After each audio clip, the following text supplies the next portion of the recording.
The joys of air travel. I got here today at like an hour and a half before because I didn't want to miss my flight back to Houston. I usually try to get there between an hour and 2 hours. Mike Riccio and Gay Holt, they're well within the recommended time to arrive at the airport before flights. That wait time is so long because safety takes time. But you have to do your part, and it starts with packing or remembering what you've packed. Never. I haven't. Have I ever forgot anything? No. I suppose maybe a knife, but no, not often. I can't think of any times where it's been a problem. With more than 2 million passengers going through security at Jacksonville International last year, almost a ton of weapons were taken. Only 25 were guns. Most of the time, it's because passengers forgot what was in their bag.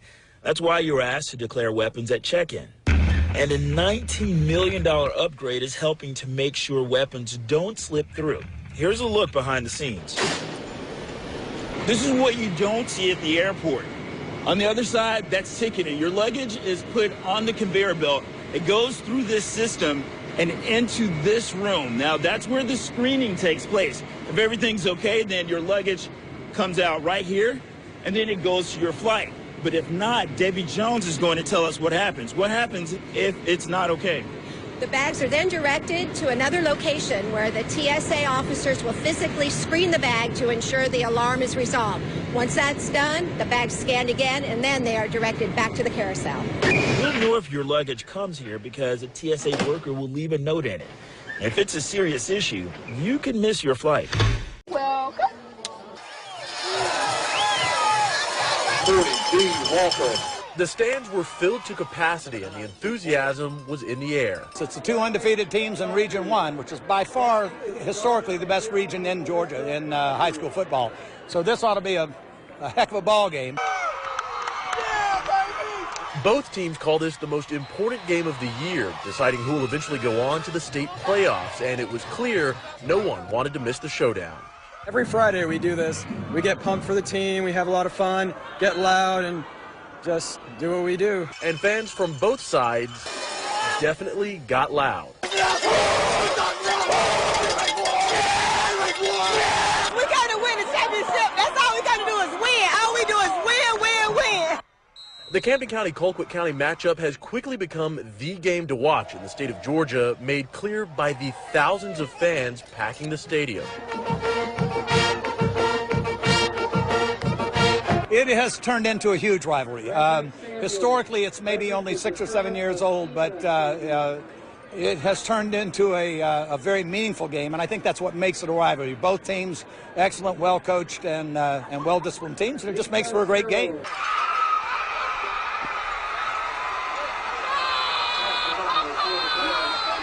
And no matter which side they were on, the fans' confidence was on full display.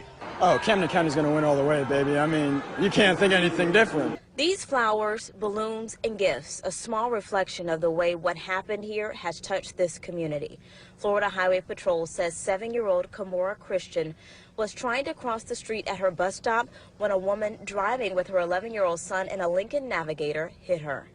Latricia Haylard lives minutes away, but that's not the only reason why what happened here touched her so deeply. This is a 7-year-old girl. I have a 7-year-old daughter. She said these flowers were a small way to remember Kamora, something she wanted to do even though she didn't know her well. I even brought her a little Minnie Mouse, you know, because she reminds me so much of my daughter.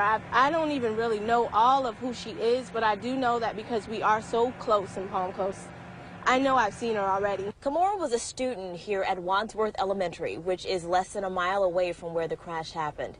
The Flagler School Superintendent spent the morning here along with counselors and psychologists for students and faculty. This is the third incident involving a student in a vehicle in Flagler County since school started this year.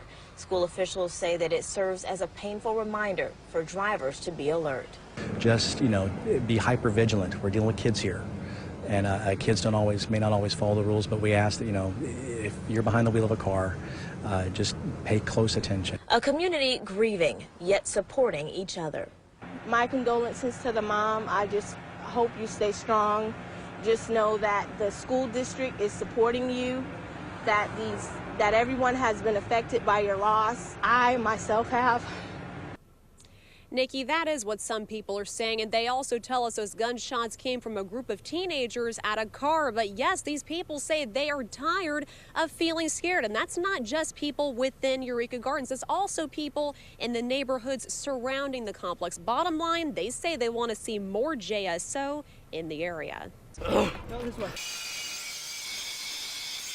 Instructors here are the real deal.